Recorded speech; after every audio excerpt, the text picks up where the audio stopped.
महाकाल के बारे में तो आपने सुना ही होगा।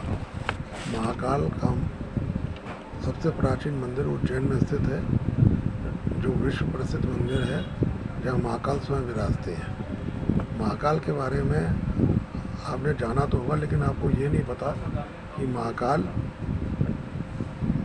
साक्षात काल को हरते हैं। यदि वहाँ ये कहा जाता है, जो मैं सत्य समझता हूँ, मैंने अनुभव भी किया है, यदि आप महाकाल के दर्शन 3 बार कर लें तो आपको अकाल मृत्यु से मुक्ति मिल जाएगी। अकाल मृत्यु से मेरा तात्पर्य है आपकी दुर्घटना, एक्सीडेंट या छत से गिर जाना या किसी बीमारी से मरना आदि, इस तरह की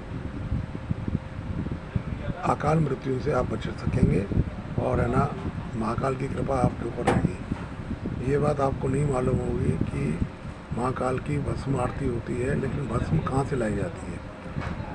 अंग्रेज़ों के ज़माने में जब हमारा देश पराधीन था, तब अंग्रेज़ों के ज़माने में शमशान घाट से मुर्दा जलता था, उसकी भस्म लाई जाती थी और उससे महाकाल का श्रृंगार किया जाता था। लेकिन अंग्रेज़ों के ज़माने में इस बात को देखते हुए इस प्रथा को बंद कर दिया गया। सबसे बड़े आश्चर्य की बात थी कि ऐसा कभी नहीं हुआ। हमेशा महाकाल के लिए शमशान घाट में हर रोज़ मुर्दा जलता था और हर रोज़ भस्म लाई जाती थी। बाद में अंग्रेज़ों ने ही इस प्रथा को बंद कर दिया। आज कल भस्म आरती महाकाल की होती है, लेकिन उसके लिए कंडे की भस्म बनाई जाती है, उससे महाकाल का श्रृंगार और है ना, आरती की जाती है। महाकाल के दर्शन करना, समझ लो आपने काल को हर लिया। महाकाल की महिमा अपरंपार है, लेकिन मेरे कहने से आप नहीं जाएंगे। जब महाकाल आपको बुलाएंगे तभी आप जाएंगे, नहीं तो आप नहीं जाएंगे। ये बड़ी स्वाभाविक सी बात है। महाकाल बुलाते हैं और दर्शन देते हैं।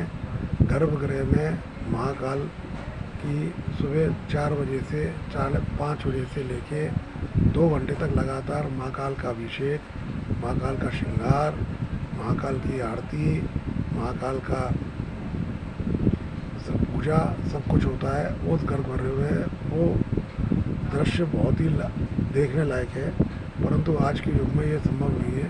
पहले आम व्यक्तियों को महाकाल के मंदिर में प्रवेश करने दिया जाता था, परंतु अब ये सब बंद हो गया है। अब सिर्फ पुजारी ही मंदिर में प्रवेश कर सकते हैं और महाकाल के दर्शन कर सकते हैं और महाकाल की पूजा कर सकते हैं, महाकाल की आरती कर सकते हैं और वही सब कुछ कर सकते हैं। पहले ये नहीं था, लेकिन अब ये सुरक्षा व्यवस्था की दृष्टि से देखते हुए किया गया है, क्योंकि गर्भगृह वास्तव में बहुत ही छोटा है।